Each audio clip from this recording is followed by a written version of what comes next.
पंढरपूर नगरपालिकेने केलेल्या करवाढीला अखेर स्थगिती मिळाली असून महाराष्ट्र नवनिर्माण सेना, लोकप्रतिनिधी आणि स्थानिक नागरिकांच्या लढ्याला अखेर यश मिळालं आहे।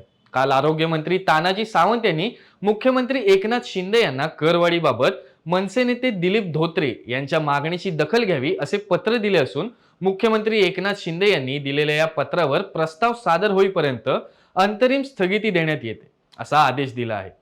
ही बातमी समजताच पंढरपूरकर नागरिकांमध्ये आनंदाचे वातावरण निर्माण झाले असून नागरिकांनी मनसे नेते दिलीप धोत्रे यांचे आभार मानले। जय महाराष्ट्र।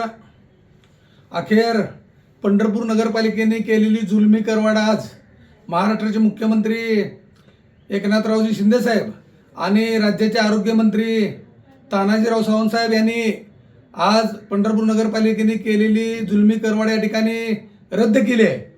ही करवाढ रद्द करण्यासाठी महाराष्ट्र नवनिर्माण सेना विठ्ठल परिवाराच्या वतीनं पंढरपूर नगरपालिकेवर 2 दिवसापूर्वीच मोर्चा काढण्यात आला होता आणि या मोर्चाची दखल स्वतः मुख्यमंत्री महोदयाने आणि आरोग्यमंत्री तानाजीराव सावंत साहेब यांनी घेतली आणि पंढरपूरच्या जनतेची विनंती ऐकून आज या ठिकाणी या दोघांनी ही नगरपालिकेने केलेली जुलमी करवाढ रद्द केलेली आहे। त्यामुळं मी या ठिकाणी महाराष्ट्राचे मुख्यमंत्री एकनाथरावजी शिंदे साहेब आणि या राज्याचे आरोग्यमंत्री तानाजीराव सावंत साहेब यांचे मनापासून अभिनंदन करतो, आभार मानतो आणि या दोघांची समस्त पंढरपूर शहरातील सर्व नागरिकांच्या वतीनं पुनश्च एकदा आभार मानतो। धन्यवाद। जय हिंद, जय महाराष्ट्र।